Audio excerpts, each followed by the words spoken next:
Good afternoon, Lily Brooks O'Brien. Welcome on VH Berries. Oh, thank you so much for having me. I'm so excited to be here. I am extremely grateful. How are you doing today? I'm doing great. How are you? I am enjoying life by Victor because I keep receiving a text message from Carl McCaffrey every single morning about the air quality index, but also about the quality of water in store-bought ice. Yes. It's giving Carl from Life by Ella. Absolutely, and Carl McCaffrey, which is the character of your father in that television series, is teaching me something new in every single episode. In definitive, he is saving humanity, even if he is against the video game of that same name in episode 8. Yes. Lily Brooks O'Brien, I would love to discuss about Life by Ella, which is one of your latest released.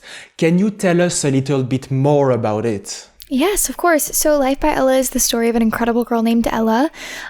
She's also in remission for cancer, and this story kind of follows her journey going back to school and dealing with friends and family and how things have changed so much since going through treatment for cancer. And I think it's just such a beautiful story, and watching Ella kind of go through this journey of discovering who she is after going through treatment for cancer and discovering kind of how different of a person she is after that experience is just so amazing. And I'm so grateful that I got to portray that character and tell this story. Life by Ella is one of the best television series of this year. It is extremely well written, and 3 months after the original releases, how are you looking back on that particular experiences?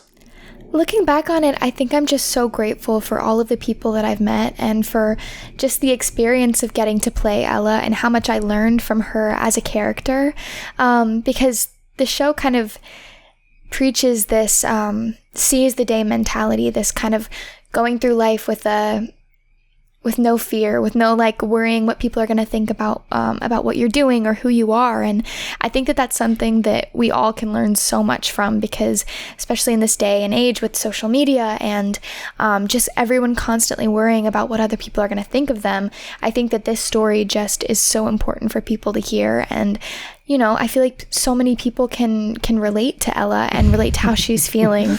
And I definitely learned so much from playing her. This story needs to be heard, and that's right. This story is all about taking the pen and not letting little pieces of recycled paper preventing you from living the life. Exactly. Because the television series start with paper towels. Mm-hmm. Yeah, that story is actually so interesting. Like in the first episode, Ella kind of going back to school, but then, trying to forget about cancer, trying to forget about the last year that she spent in the hospital. And this one thing, this stupid little thing being paper towels, kind of holding her back from that. And her having to face her fear of literal paper towels is honestly, it's funny, but also powerful at the same time, because something so small can definitely affect someone's day. It definitely can affect someone's days, Lily Brooks O'Brien. And I also noticed a very special element, which is the title, Life by Ella, because the word life is written in lowercase characters. And I feel that there is a mysterious meaning behind it. Maybe it means to take life not too seriously.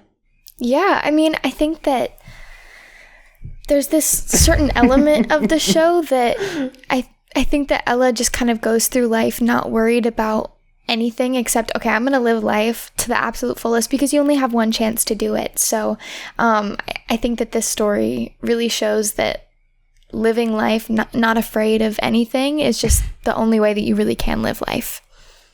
And what I can call a proof of works of that mantra and philosophy of life is definitely on the very beginning of Life by Ella, Lily Brooks O'Brien.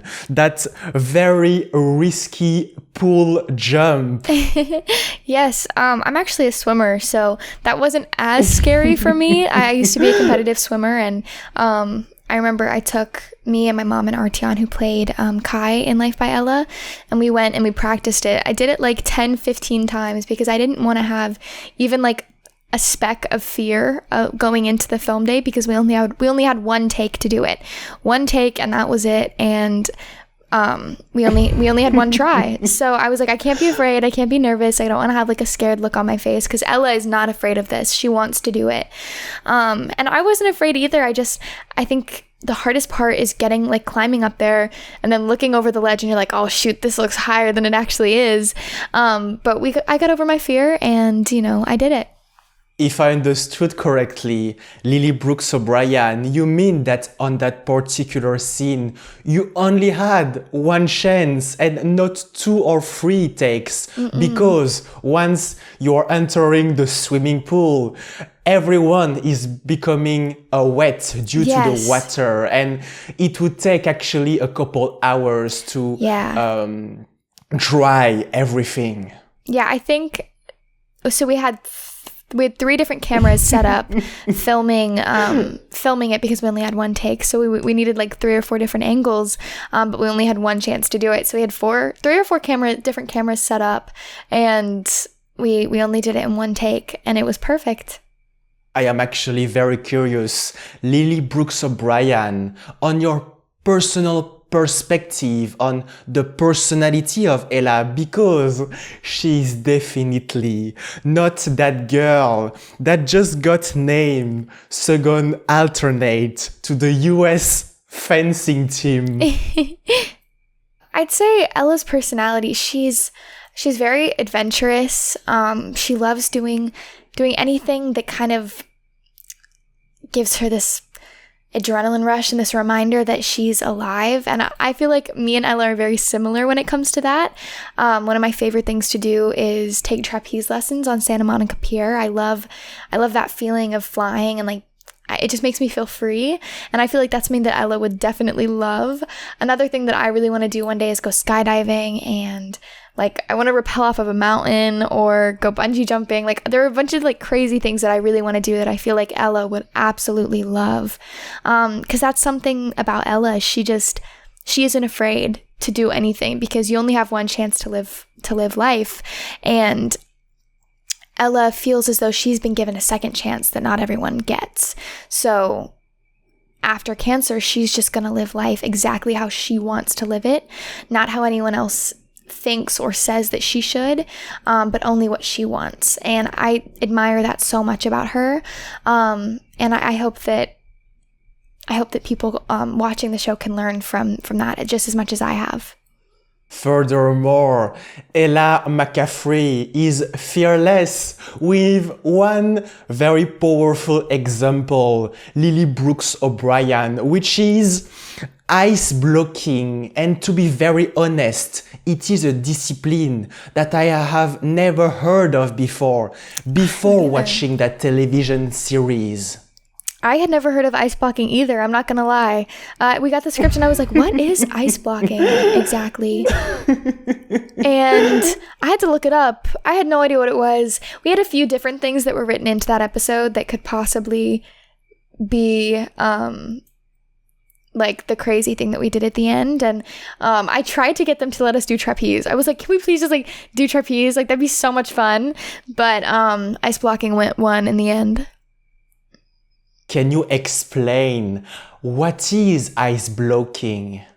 So ice blocking is taking a block of ice and then going on like a hill and then literally sitting on the block of ice and then going down the hill, like sliding down it. That's literally all ice blocking is. But I will say, I wouldn't know because they didn't let me actually do it. They didn't let me ice block. We had a stunt double and they wouldn't let me do it. So it was all a lie since the beginning. yes. And this is a direct reference to the very beginning when I mentioned that text message about the quality of water in a stored boat ice, because this is one of the concern of your father. And for me, this is one of the best character of the television series, the funniest one. Can you tell us a little bit more about your relationship with that character and everything around him? Yeah, of course. So Ella and her dad have a very interesting relationship. I'd say before Ella was diagnosed with cancer, her dad and her definitely had more of a laid-back, chill, relaxed relationship where they would eat pizza and, go get ice cream and do all of the, like, fun things that father-daughter duos do. But after Ella was diagnosed with cancer, Carl was really there for her throughout the entire, throughout all of treatment. And I think that seeing Ella like the way that she was during treatment was really hard on Carl, and it caused him to kind of become more of a overprotective helicopter parent, if you will, after Ella was done with treatment, because I think it just really affected Carl seeing her so sick. So now he's more into, like, doing green juice cleanses and, baking really healthy stuff. And Ella's like, can we just get ice cream? Can we just have pizza, please? But Carl's a very overprotective and loving father. And the guy who plays Carl in the show, Kevin, his name's Kevin Rom, and he is the absolute sweetest person alive. I'm so grateful for him, and I learned so much from him as an actor while filming Life by Ella. And it's something, working with him is something that I'm so incredibly grateful for, because he's taught me so much about myself as an actor. And I remember we were filming one of the scenes from episode 1, and it was actually one of my audition scenes. So I had done this scene so many times, and when we were actually filming it, I think I just got stuck, and I kind of felt like I wasn't doing as well as I could have. And Kevin, like, took me aside and he was like, Lily, get out of your head. He was like, I can see that you're in your head about this. Don't think about what it should look like or what it should feel like. Just let it happen. And I think that is the best advice I've ever gotten from an actor. And after that, I think the scene just moved so much more smoothly, and it felt more natural. And I'm so grateful for that advice, and it'll forever stick with me. Absolutely. Carl McCaffrey is what we can call helicopter parents, giving you the finest pieces of advice. And actually, this show is on another dimension, because in addition of having 8 languages of dubbing available on Apple TV Plus, the stairs of your school are actually translated in 8 different languages, with those two very powerful words: keep climbing. Yes, I love those words. Keep climbing. Like, it's just a really cool quote, because it shows that no matter what, you have to keep going. And that's something that Ella, I think, told herself a lot during treatment, is you just have to keep going. One more day, take it one day at a time, keep going. Because things can get really hard, and if you take it just one day at a time, it can be so much less overwhelming. It can be less overwhelming if we take one step at a time. Lily Brooks O'Brien. And you always mention the background of your character Ella, because she is a survivor of concert. Can you tell us a little bit more about how it got all started on her personal life? Yeah, of course. So Ella was diagnosed with cancer about a year before the show started, or before the show is, like, set. And she had a very normal life, but I would say that Ella was more of a follower than she was a leader before going through cancer. And she was best friends with Jimena, and, she kind of wanted to really fit in. And then after being diagnosed with cancer, she really realized that you can't just be a follower. You have to lead. You have to lead your own pack and, kind of march to the beat of your own drum instead of following someone else's lead. And going through cancer really taught her so much about herself and so much about being who you are unapologetically. But yes, I will say going through cancer and going through treatment for cancer really affected who she is. And it doesn't define who she is as a person, but it definitely has taught her so much about herself. And yeah. You need to lead, and this is exactly what you are currently doing, Lily Brooks O'Brien, with a short film called Sharing the Floor. Yeah. Can you tell us a little bit more about it? Of course. So I wrote Sharing the Floor about a year ago. It is the first short film I've ever written. It's the first script I've ever written. I was really, really thankful to have the opportunity to actually write it and direct it and produce it, and I also am playing the lead character. I can't say much about the plot line or what exactly it's about, but I will say it's a very personal story to me and to my life, and I'm really grateful that I get to tell it, and that I get to direct it and write it and produce it and play the lead character.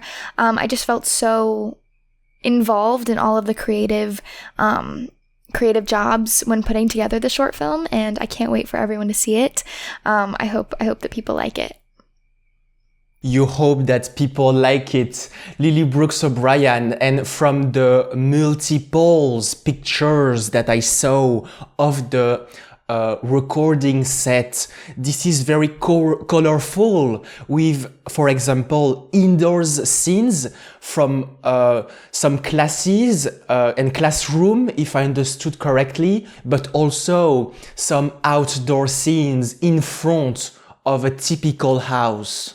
Mm-hmm. Yeah, I love part of directing is figuring out the shots and the shot lists and kind of figuring out what exactly you want it to look like. And that's something that I really, really enjoyed putting together for this short film, kind of figuring out how I wanted to look. Something that I really loved was mirror shots. So I'm not sure if you saw, but there was this one shot that I loved where it was shot through a mirror, and you could see the two different sides of what was going on in the scene. And you'll see it in the short film, but it's such a beautiful shot. And I'm so grateful to my DP, Drew Gagner, who absolutely killed every single one of the shots that I wanted. But yeah. In definitive, Lily Brooks O'Brien, the ink turns into actions, and there is another field in which the ink turns into action, which is music and songwriting, because you have been producing some titles very recently. Yeah, music is something that I'm so incredibly passionate about. I'm so grateful that I get to do everything that I want to do. I mean, you're bringing up all these things, and I'm like just thinking, wow, I'm so grateful that I get to do all of these things, because they're all things that I love so much, like writing, directing, producing, acting, doing music. So I'm just very grateful that I get to do all of these things. But for music, I've been recording a lot of originals recently, which is such a dream come true. I love music. I think that it's such a great way of expressing how you feel in such a artistic and beautiful way, because I think the amazing thing about music is that it can be anything that you want. You don't have to fit into a specific mold. You don't have to do what everyone else is doing. You can do exactly what comes into your mind and do just what makes the most sense for you. And I love that. So sorry. My sister was calling me. Anyway, so I just am so grateful that I get to write my own music and kind of just express myself through something that I love so much. So yeah, definitely stay tuned for some original music, because I think you guys are gonna love it. Doing the things that makes the most sense to you, Lily Brooks O'Brien, and taking things slow. Because Slow is one of your releases, and we can learn from those lyrics that you're spending too much time moving on. Yeah, I recorded that song. It is it's a cover of Shy Martin's "Slow." It's an incredible song written by Shy Martin. She's such an amazing artist, and honestly, one of my favorite artists like that I listen to all the time. I don't have Spotify, so there was like that Spotify Wrapped thing going around, but Apple Music had one, and my top song was "Slow" by Shy Martin, because I loved that song so much, especially when I was filming Life by Ella. That was kind of my go-to song. Just, in my trailer or in the car on the way to set. That was the song that I listened to, and I just decided that I wanted to record it. So I recorded it and released it, and I think that's the moment that I just fell in love with recording music and putting stuff out there that I loved. So yeah. You had some issues with moving on some specific things, but I think that one of the easiest things in which you moved on is actually the place that you started, maybe, which is Memphis, Tennessee, and I would love to retrace that journey. Can you tell us a little bit more about it? Yeah, of course. I mean, I love Memphis so much. I have so many incredible family members there and some people that I just love so much. And I'm so grateful for all that I learned when I lived in Memphis. And I just think that it was like living there was definitely exactly what I needed.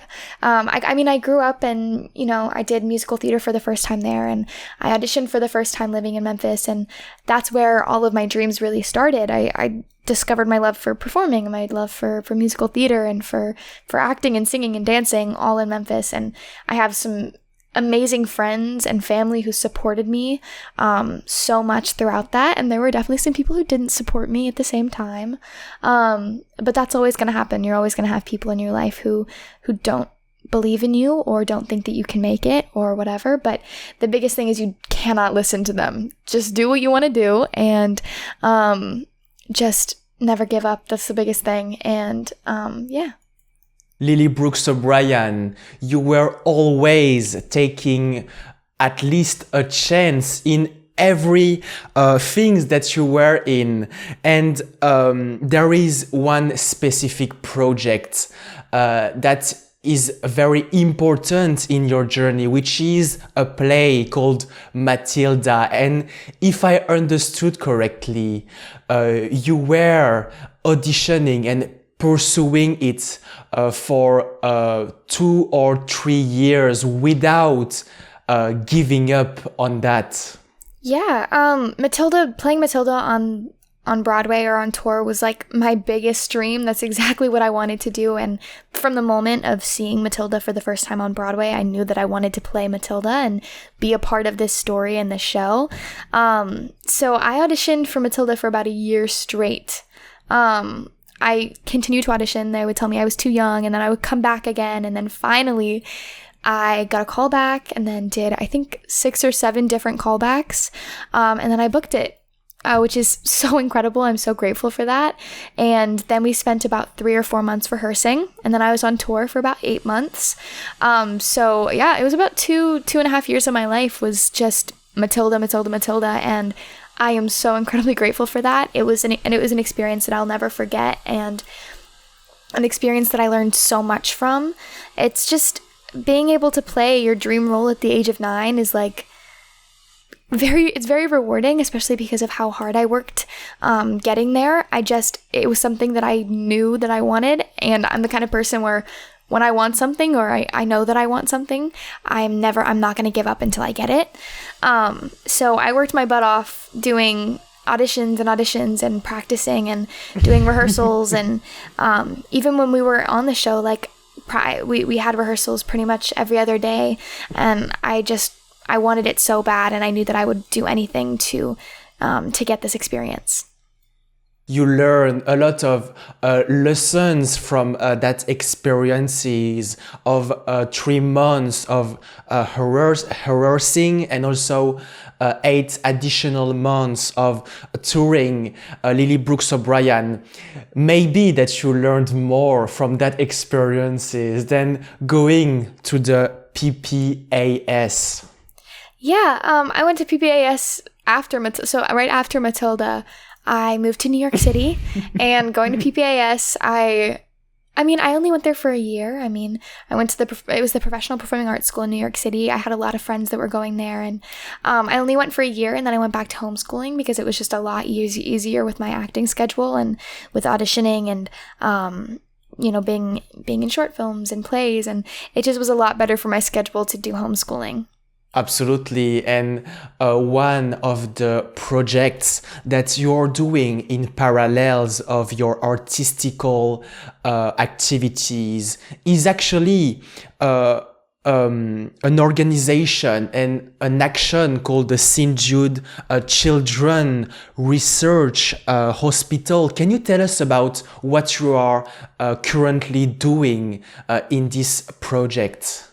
Yeah, of course. I've been a youth ambassador for St. Jude Children's Research Hospital since I was, I don't know. I think I was like 9 or 10. But I lived in Memphis, Tennessee, which is where St. Jude Children's Research Hospital is located. And ever since I was, I think, 3 or 4, I was participating in the St. Jude walk runs and all of the St. Jude things. And when I was little, I used to host my birthday parties. And instead of asking for birthday presents, I asked for donations to St. Jude or to Le Bonheur Hospital. And I would take them to St. Jude or Le Bonheur and donate to the hospitals just because I had a few friends who were treated for childhood cancer at both Le Bonheur and St. Jude. And I'm just very grateful that with the platform that I've gained over the last few years, I have been able to really spread awareness for this organization that I love so much and that I am so grateful for, because I've had so many friends that were treated at St. Jude Children's Research Hospital for childhood cancer, and St. Jude is just such an incredible organization, and I'm very grateful that I get to use my platform to spread awareness and spread good, especially on this incredible organization. That's very inspiring, but for now, your main priority, if I understood correctly, is to go pick up your siblings. So I'm going to let you go to pick them. Thank you. Ever since I got my license, I've been the personal chauffeur for my brother and sister, picking them up from school, taking them places. But tonight, me and my sister are having a really fun girls' night, and we're going to go see Billie Eilish, which will be really fun. Thank you, Lily Brooks O'Brien. Thank you. I really appreciate all of this. I'm so grateful for you.